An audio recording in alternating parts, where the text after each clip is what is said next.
Wow, folks, I made the whole 25. Hopefully we're all streaming everywhere we should be streaming. Um, it's Thursday, somewhere around 2 p.m. Pacific. I'm Fred McMurray, which means this must be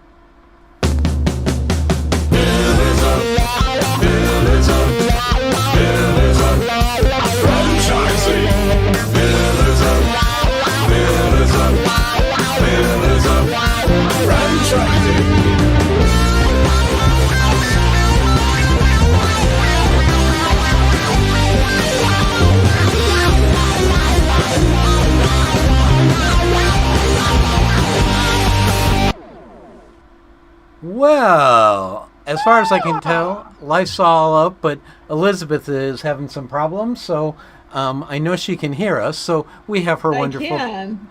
I we have- seem frozen though.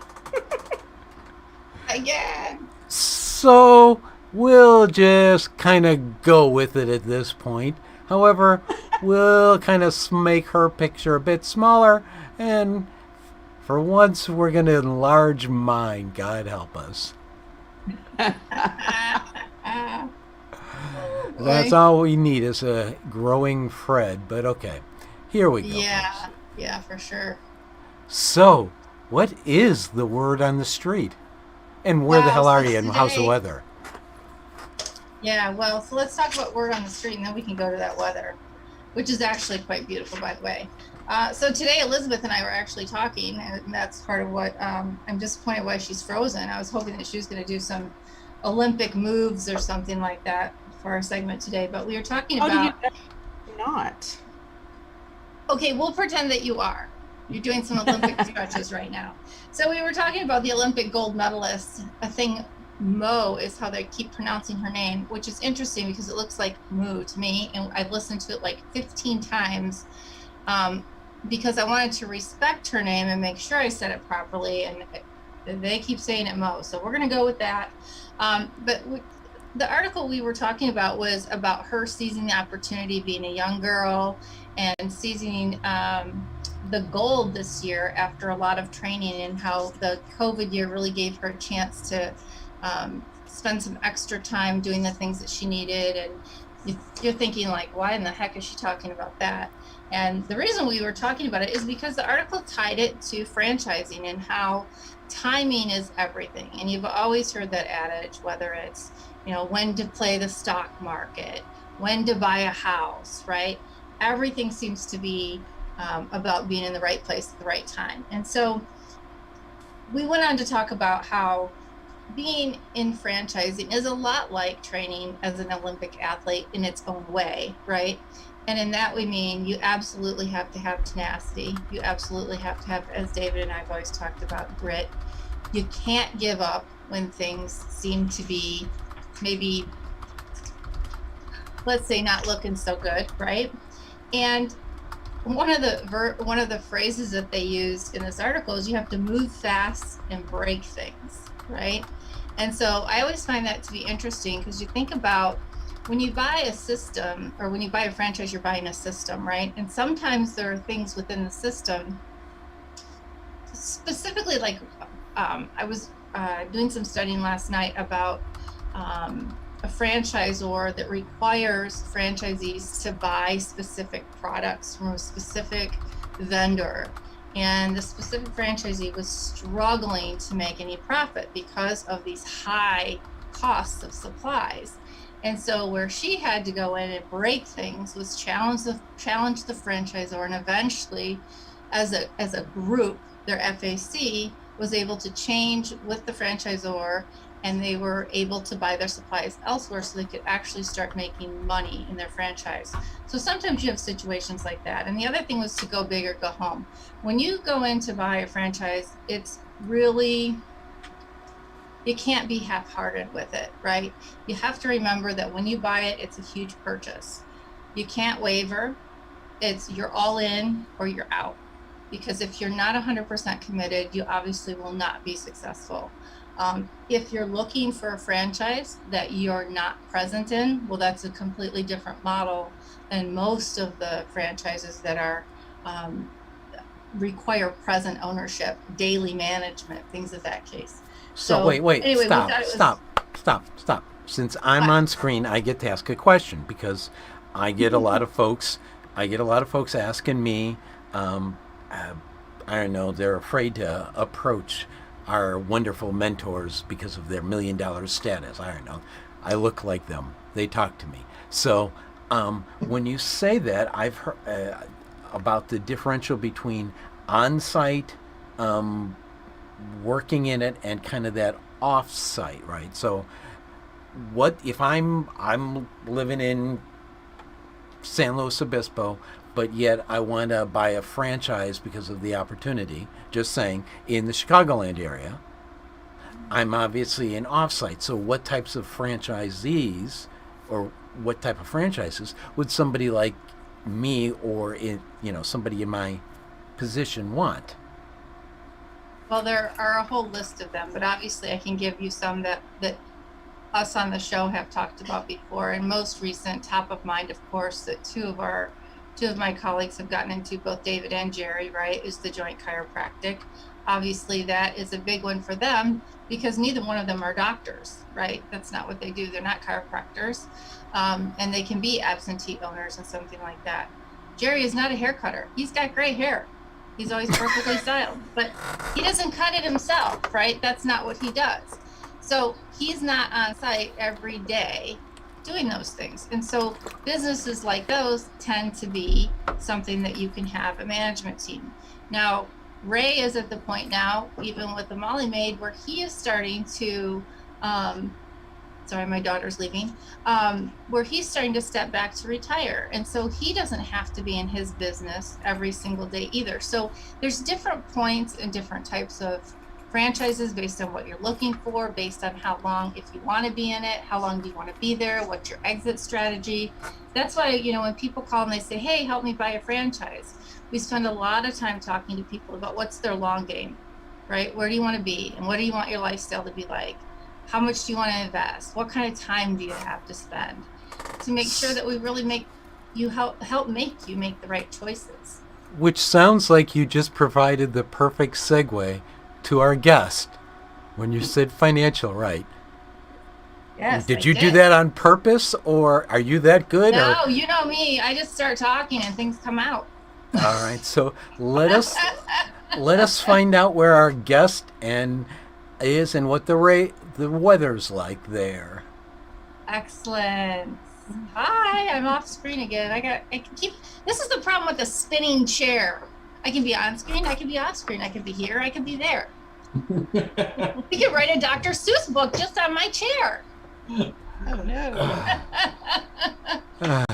Welcome, Linda Rodino. How are you? It's Lisa. Thank you. Lisa, I'm so Lisa. sorry. I'm looking right at it. I can't even read. It's only 4 letters. You know what? I get that a lot. Everybody calls me Linda. I'll answer to anything at Killing this me. point. Well, you shouldn't have to. I spent a lot of time studying Killing another me. name, so you think I could get yours right. And we've talked before. Yes. Ray, I better let you do the introduction the rest of her introduction, for crying out loud. But first, let's talk about the weather. Where are you, Ray, today? And what's your weather? Today, Well, oh, sorry. Sorry, it was Ray's question. This Go one- ahead. I'll get it out. I'm still at home, but I'm leaving next week, which is one of the things that you said I will, I am into, and that is traveling. And I will be in Wisconsin next week, and probably the week after in Michigan. Awesome. So for the next couple of weeks. So those are the things I have planned.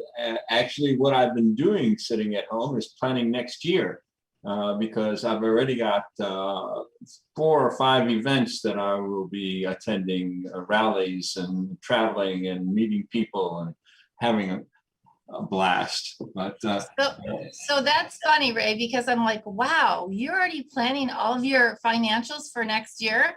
I'm really behind. no, I planned those. I began with the end in mind. Yes.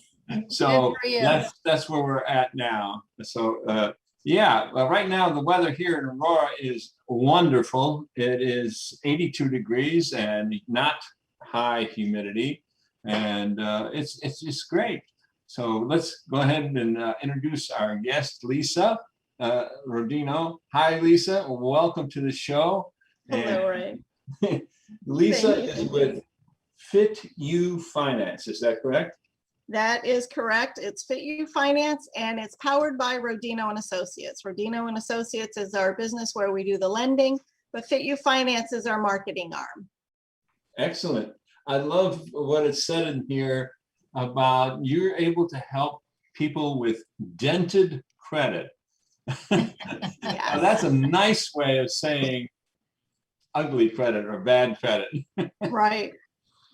Well, just to give you a little bit, just last week I had someone that I was working with that had a credit score at 485. Wow. Yes. And we were able to, work with them to get them a program so that they can change that and, have some better success for their business and themselves. I would have to guess there are some people out there that have found themselves, especially over the last few years with housing markets, job changes, unemployment, that may have gotten into that situation. How long does it take somebody to crawl out of that? Well, On average, I should say, right? Because no two stories are the same, right? right. No two stories are the same. It's hard to put a target number on that. It depends on, we have a program that will help them build their business credit, but in combination, we bring in people that can help them with their personal credit too.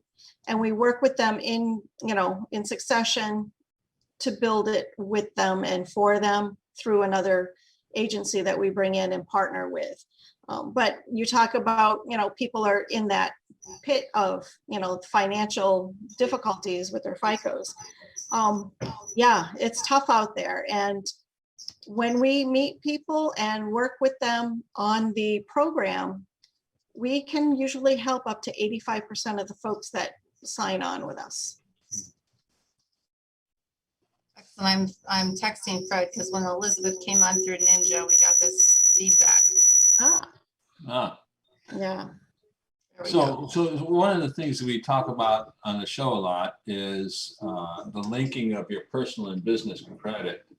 How can you help people unlink it or whatever? Right. Well, some people never even realize that they can have both business and personal credit. So, first let's remind everybody that yes, you can start building your business credit even before you have your entity. We can assist with that as well. But, a lot of times the root of the problem with small business owners is they start building their business credit in the wrong way. And one of the ways that they do it is they allow their personal credit to be attached to their business credit. We don't want to do that. We will guide our clients down the path to separate and truly separate their personal and their business credit so that, they'll be able to go out and get financing on a vehicle in their business's name and never have it appear on their personal credit.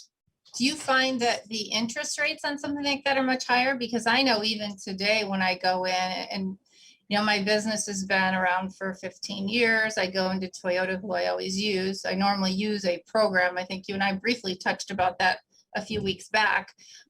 We usually use a fleet program, but I thought, I want to make sure that my business continues to have its own credit, blah, blah, blah. And they said, well, you still got to sign, they took the EIN and all that good stuff, but I still had to secure it with my own credit. And I'm like, come on, at what point do I break free of this? Right. And, that's what we work on educating our clients through in this program is, no, you don't have to give your personal information, have it guaranteed with your personal information. It's going to go on your business side. It will be on your business side, the way the team will, set you up to do so. How do you separate them? I mean, obviously, when you start your business, you don't have a business credit.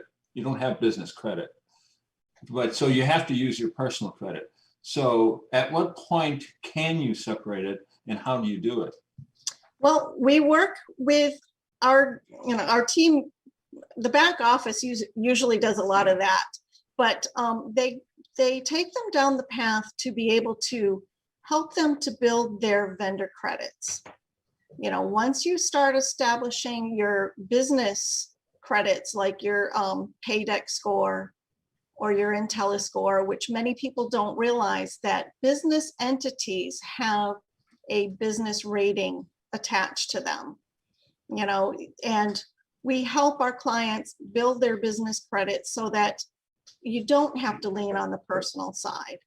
And we help them get their business lines of credit as well. You know, one thing that a majority of the country does for, you know, business owners, how many have a Capital One card? You know, the business Capital One card. It's one of the most popular cards out there for business owners. Mhm. It's attached to your personal credit. Oh. Well, You don't want that. yeah. Mhm. Well, see, and I think so. So I guess my question, and I just always want to like cut right to it. So, are you saying that for somebody who's going to start a business, they need to contact a company like yours right away? Because I wouldn't have had. I mean, really, to be honest, you know, the first thing I knew I was going to need was a place to go in and buy some bulk stuff. So I went to Costco, I went to Sam's Club, and I got 2 business credit cards with $35,000 credit line in less than 24 hours. Mhm. That was a few And I- years back. And I walked out going, oh, that's pretty easy, right? Right. And I Right. thought, it can't be this easy. Like, and so now, you know, 15 years down the road, I'm going, I don't believe that happens today. But again, my personal credit is still attached to those things. So Right. what would you advise somebody who is looking at buying a business today, who is going to need some capital for this kind of stuff? What would you Well- give them advice on?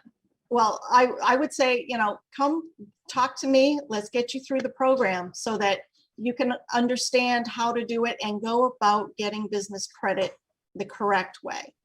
You know, I will be offering an ebook so that, you know, people can read up on how personal credit and business credit affects your business.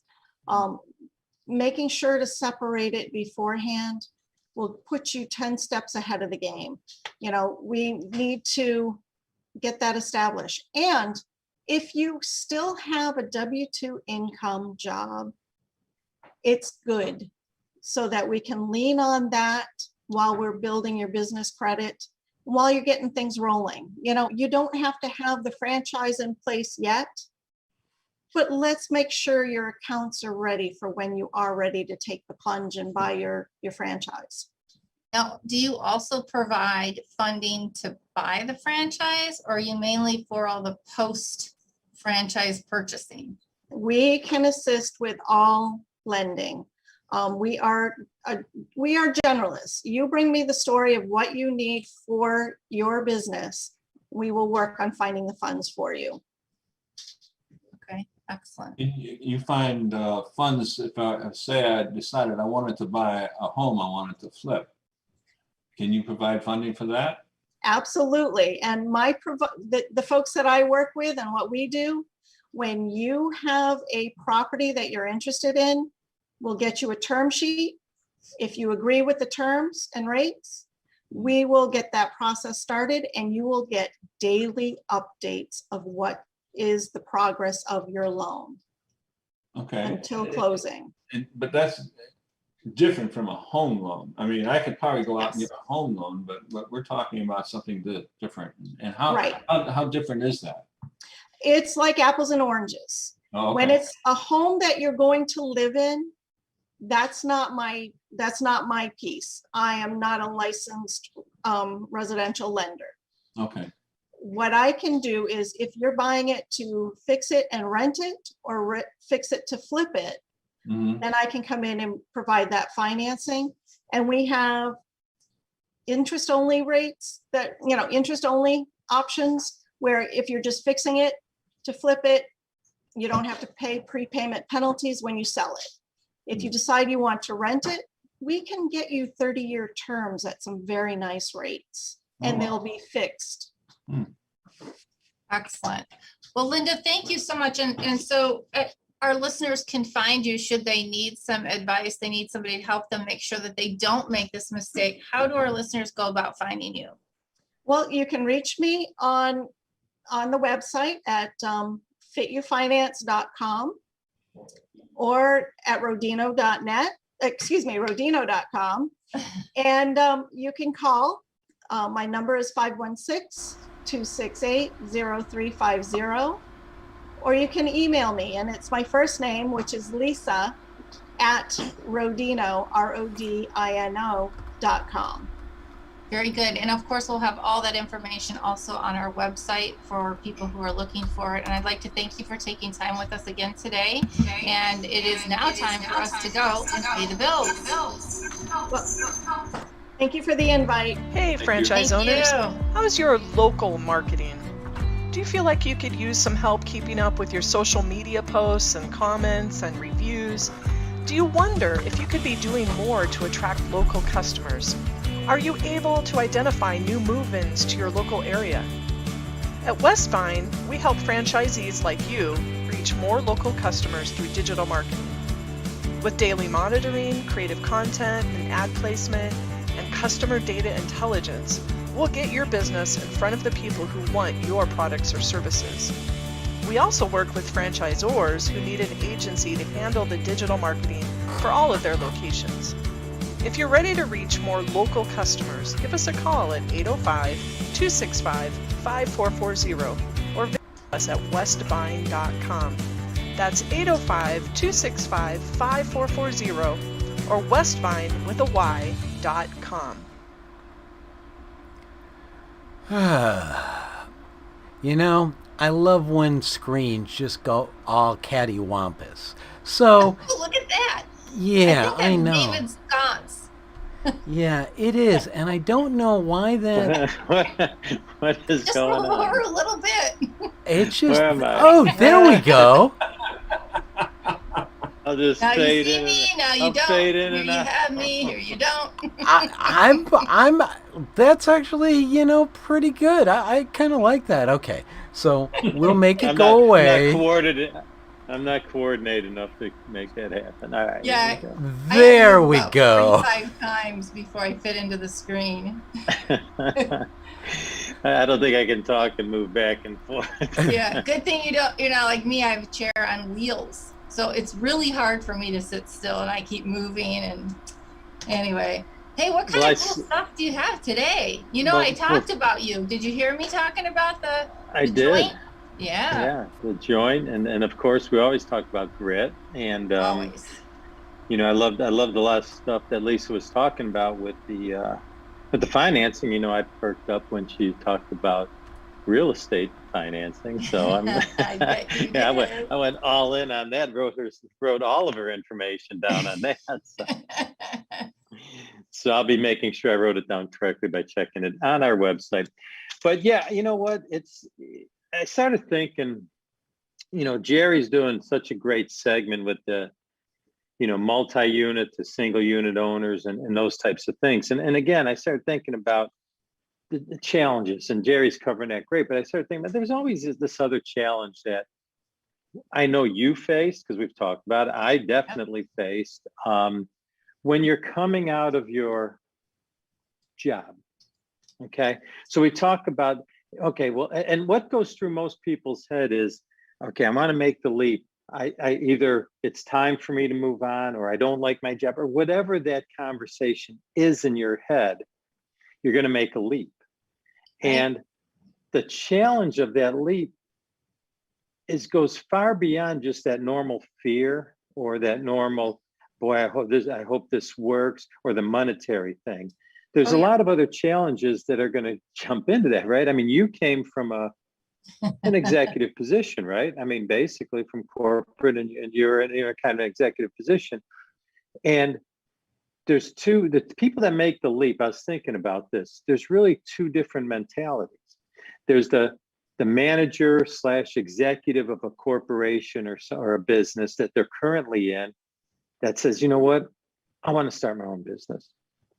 And then there's the employee of a business that says, I'm tired of I've got skills and I want to open up my own business. Right. And the challenges are different for both. So in my mind, if you're a manager or an executive of a corporation, depending on what the corporation was, for me, I came from an executive position, and everyone I dealt with in my everyday life, whether it was in my own company or who I was dealing with outside of the company, was executive level to executive level, right? Yes. Professional to professional. So really used to that environment. And then I go ahead and open up a restaurant, and everyone I'm communicating with are not. Yeah. All of my employees came from, whether or not they may or may not have had even a high school education, Yeah. right? They might have come from a different area. Their values are completely different. Huge challenge for how you communicate, and have to communicate effectively because they're still on your team. Absolutely. We have that discussion at my house quite a bit because my husband is a PhD and he deals with everybody pretty much at that level, right? And then as he's gotten in some college kids, you know, that's a little different, and you've got different kind of maturity levels, and that's completely different than what I deal with, right? And so listening to the way he talks to people versus the way I talk to people, and then you have the men versus women, how you talk to each other, and it's like we have some pretty interesting conversations at home about communication and what drives people, and it's no question. Yeah, it's no complicated. And it was eye-opening, but again, I say that for those in that position looking to get in their own business, depending on what business you're getting into. This is probably a challenge that you didn't give much thought to. Nope, not at all. Because I certainly didn't. I didn't. Then the other one I was thinking about is the potential franchisee that's out there that may be an employee. Okay, nothing, that's great, no big deal. You're gonna open up your own business the whole bit. I love it. I mean, my daughter's in that phase of her life. She's been an employee / manager, and she eventually knows she wants to open her own business. But I need, if you're out there listening and you're in an employee situation and you want to get into a business, it has to be for the right reasons.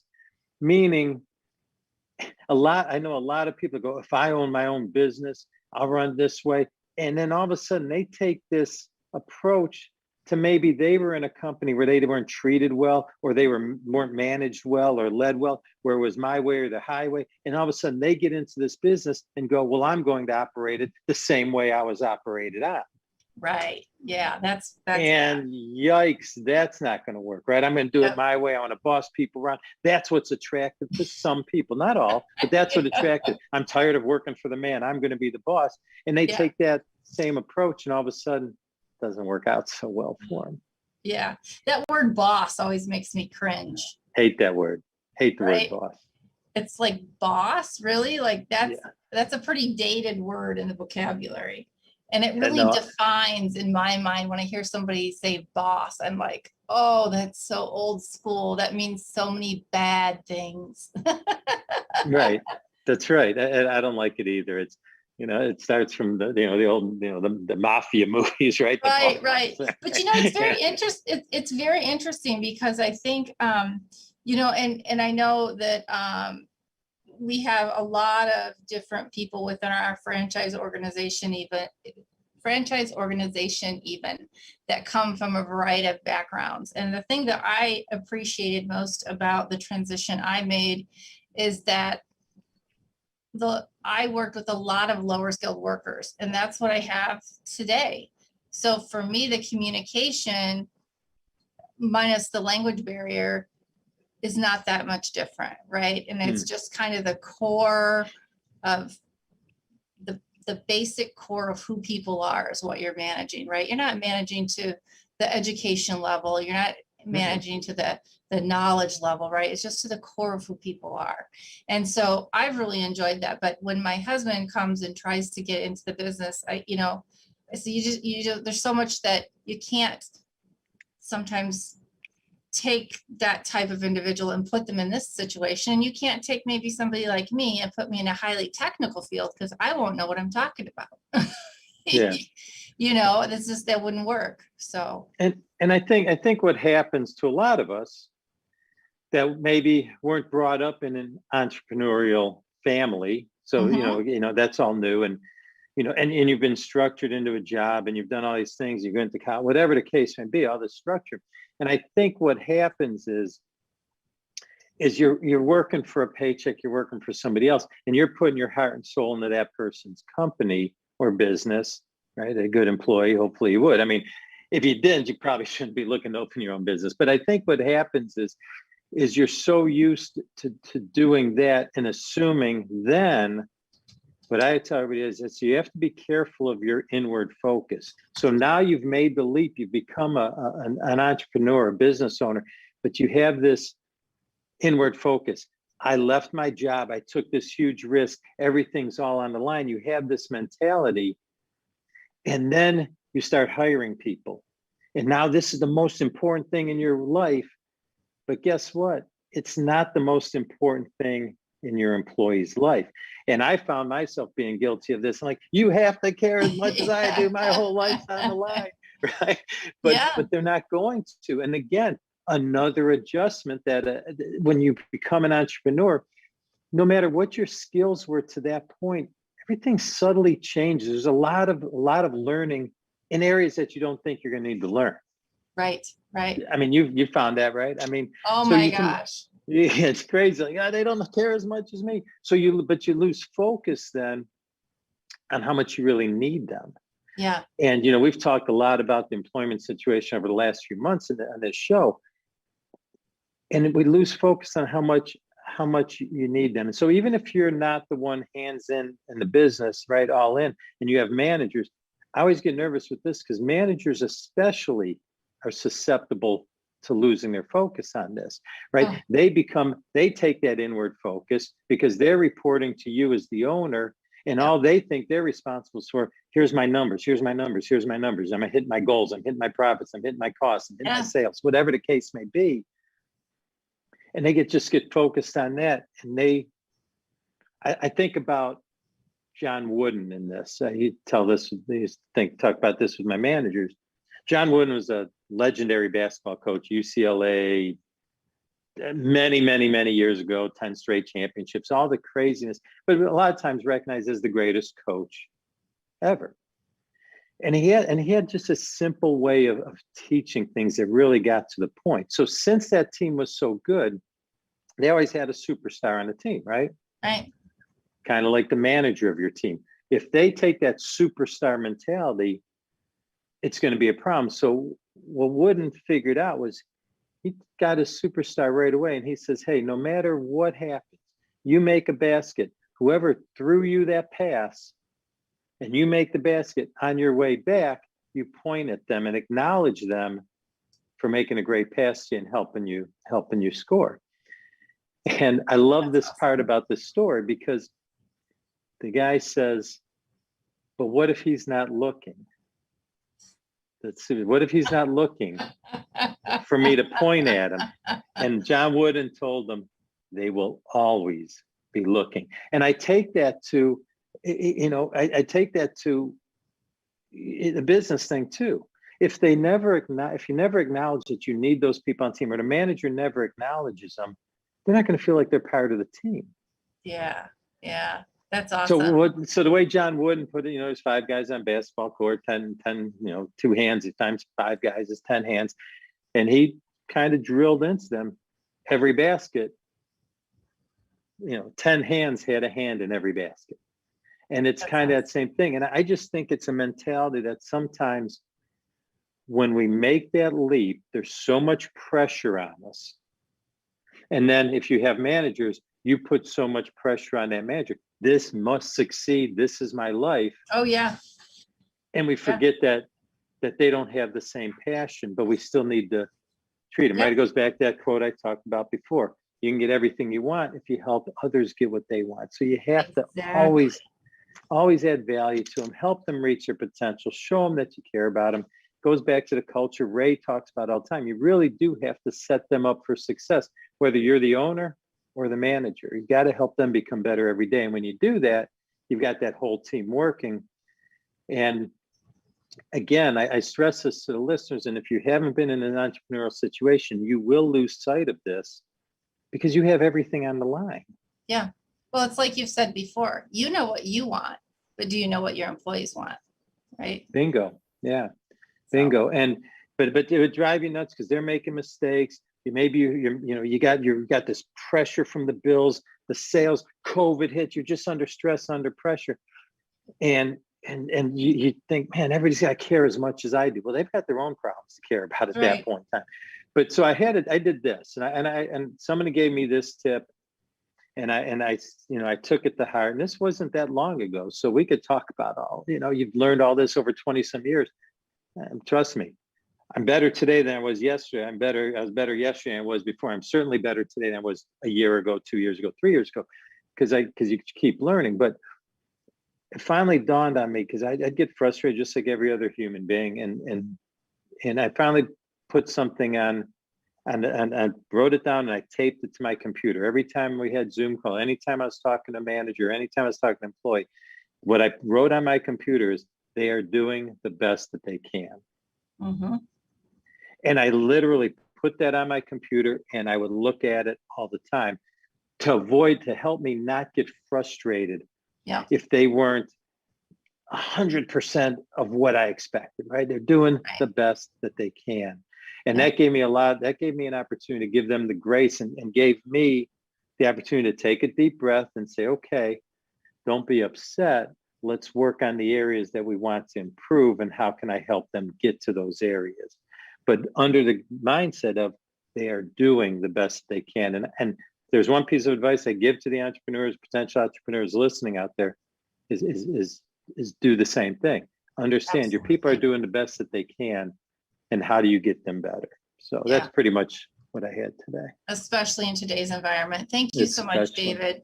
I mean, it's crazy. So I appreciate you taking the time, and we know that you do a lot of research and reading and studying about this kind of stuff. So I appreciate you sharing that with our listeners and our team here today.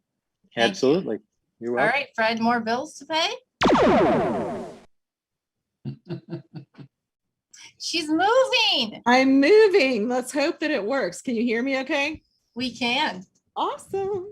All right. So I just wanted to say another thank you to Lisa Rodino, and remind our viewers that she has an ebook that's free. If you are interested in receiving that, email her at lisa@rodino.com.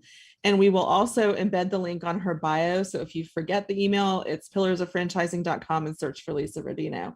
And the other thing about the word on the street that Kristen and I were supposed to talk about was the times and places. There are times for things, and there are times not for things. If you feel like now you are approaching the time for business ownership or franchising, or it's in the near future, planning ahead is imperative, and getting the proper advice on how you get your ducks in a row is critically important.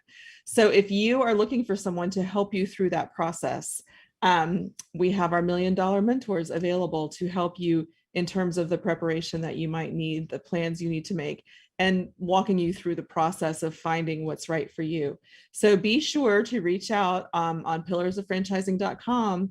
There are things on the front page where you can fill in your email, and we have ways to reach us. If you have any questions, I can direct you into the right portal. So you can email me at elizabeth@pillarsoffranchising.com.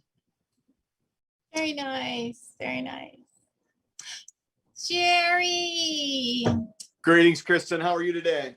I'm good. How about you? I'm doing wonderful, man. I'm talking about business, which is kind of my jam. So I'm in heaven. I do have one question. I noticed that Elizabeth was in blue, and she had such a beautiful blue background around her.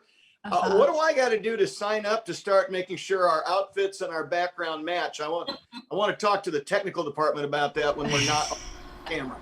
I can do that. You got to get a green screen though, and that requires, as you would have seen, well, I think you caught part of it. You have to wrestle with this big tarp-looking thing. Right. Well, Kristen, I got a partial green screen behind me. I see it. It's beautiful. Are you in Arkansas, or where are you? I am at the lake again this week. That's correct, down at Arkansas. So everything's good. Get a house on the water. Well, you can just come visit us, and then you don't have to worry about it. It's like free. You say you have hookups. I'm not sure I got anything to hook up to it, but I'll bring a man. refrigerator box. Well, it's good to see you again. And you know how You much I too. love talking about business and all the things. And we have, what are we? We're in our third of a 3-part series. So we'll kind of wrap it up today. Today we're talking about multi-unit owners, right? Who makes the best ones?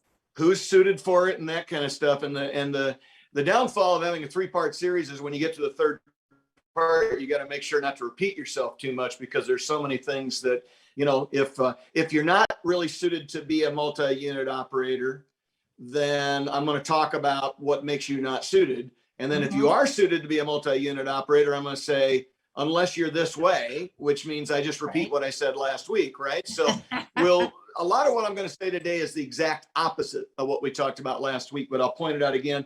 And for our listeners who were with us last week, you'll notice some things that go on here. So what we're talking about today is who is best suited, in my opinion, to be a multi-unit operator. And let's point out that you are a multi-unit operator. So well, yeah, thank you.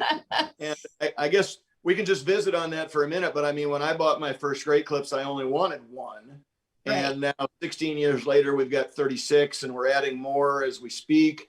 I'm in another brand and we're building several locations there, and I have dabbled in a couple others. So you know a thing or two about multi-units, I would say. Well, I hope so. I think we're fairly successful at what we do. And, in our family, we've got a really good mix of talents and so on. So that helps when you're multi-unit, so that you cover all the different bases. So, that's one of the things when you talk about potentially being a multi-unit.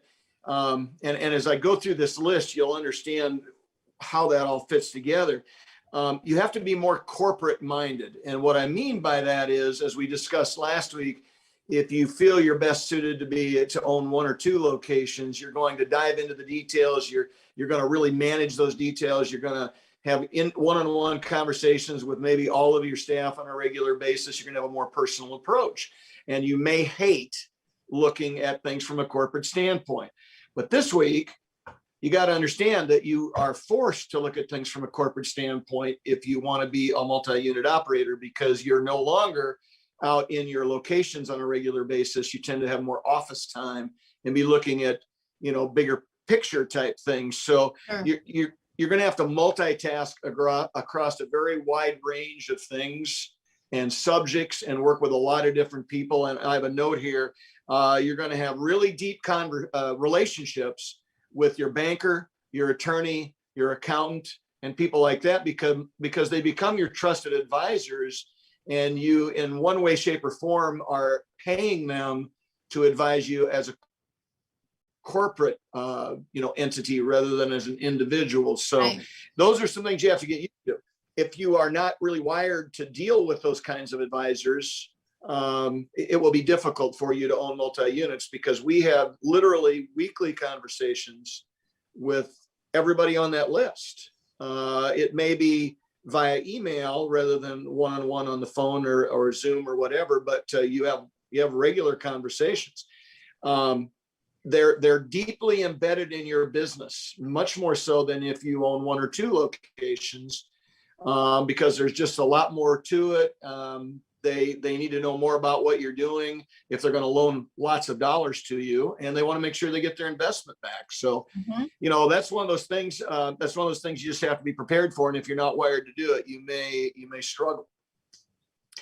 One of the other things I like to point out, if you want to be a multi-unit operator, you have to really love strategizing and looking at big picture things. And for me, it's almost like chess.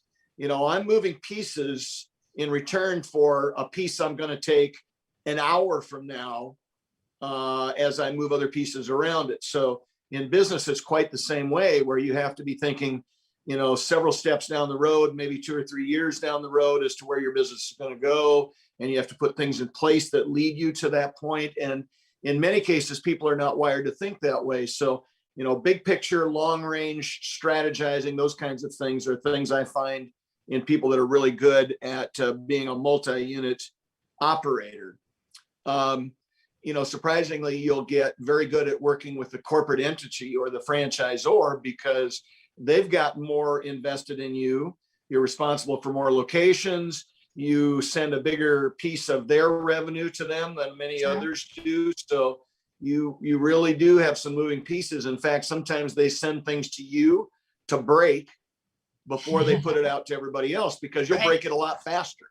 Yeah. Right. Yeah. So, and the last thing on that line is you'll get used to working with legislators because if you have, as you add multiple units and you get bigger and have a bigger footprint, there are things going on in your state capital or in Washington, D.C. that have a direct impact or need to hear your side of it or something like that. So what I find is multi-unit operators tend to be more engaged at that level. Yeah. So a couple questions that came to mind right away. One of the first things that I wrote down as a note was that two of the first things you said, more corporate minded and deep relationships with the bankers and your financial advisors and things of that nature.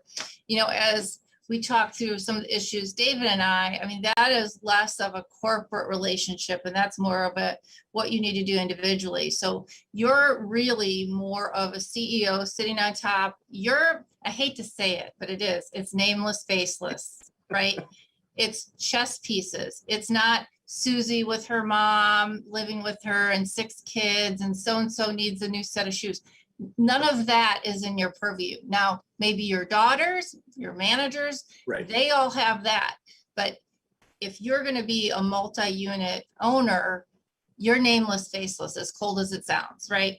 So if you're somebody like me, like I like to know people, right? That's just me. And you probably did too, right? Because you started out with just one. And then as you grow, you have to step back or you're in the weeds. And it's tough to be successful if you're trying to run 5, 6, 10, 30 franchises. Yeah, it's impossible. I still love to have those relationships, but I do have to step back and realize that every minute I spend, worrying about Susie, let's pick on Susie for a minute, is a minute I can't work on 200 employees and the issues of the business that impact 200 people. So you're right. Our daughters, our managers, we have, kind of taken our look at the human side of the business and imbued them with that so they can keep track of and have relationships with all of the individuals out there. I do a Facebook video on a regular basis for all of our staff to look in on so that they know me. I'll see their names. They might even put some questions in the chat or something like that. But in reality, it's the only way I can stay in contact with that many people. Right. Very good. I am told we have to pay the bills one more time, Jerry. Would you like to? All right, I got more, tight? so come back and see me. I will, absolutely. I can't wait. Back after this.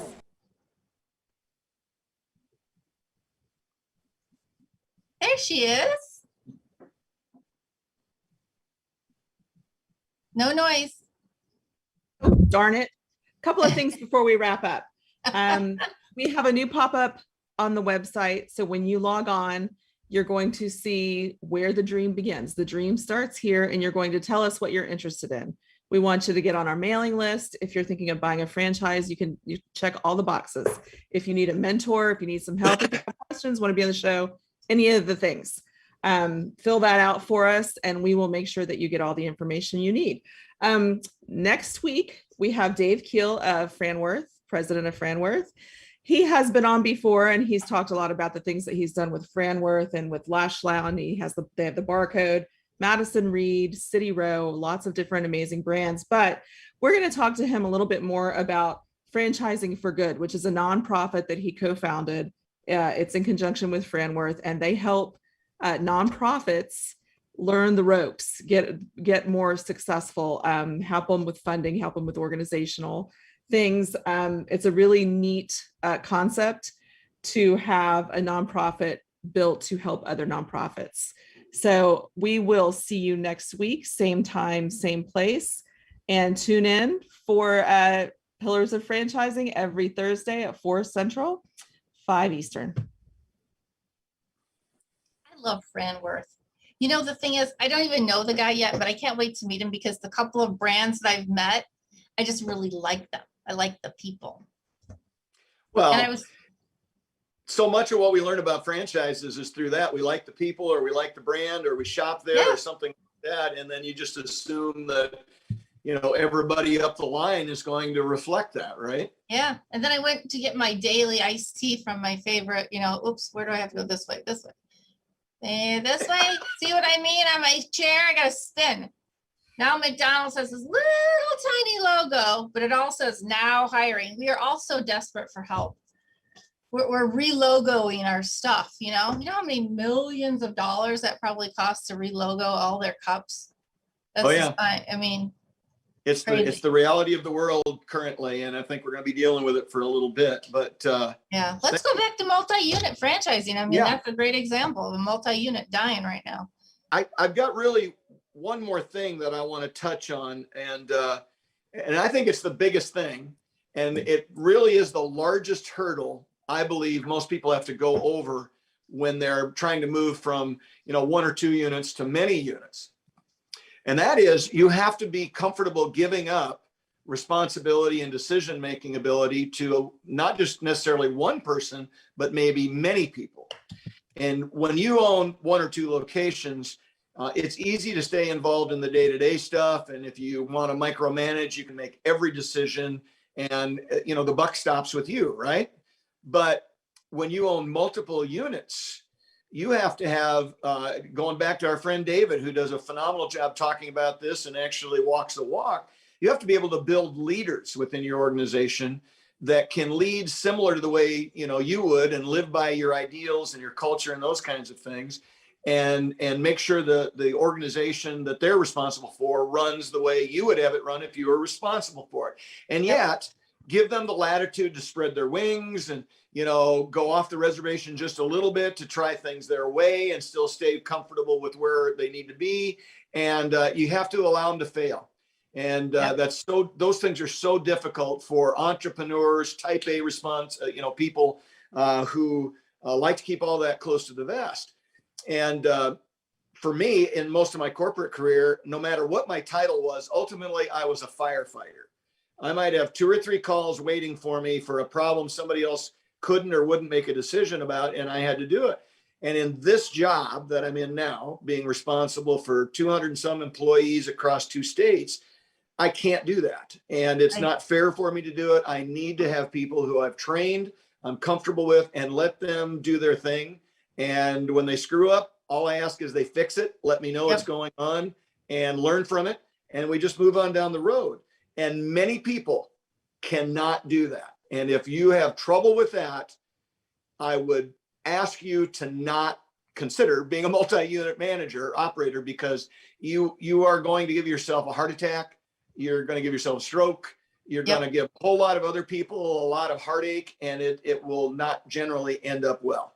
And Jared, do you think that someone that aspires to be a multi-unit, I mean, clearly when you sign a multi-unit contract, typically you would start with 1, but do you think that it might be wise for somebody to kind of, again, begin with the end in mind and start with 1 and then kind of grow into what they want to be with multiples rather than sign on the dotted line right out of the gate?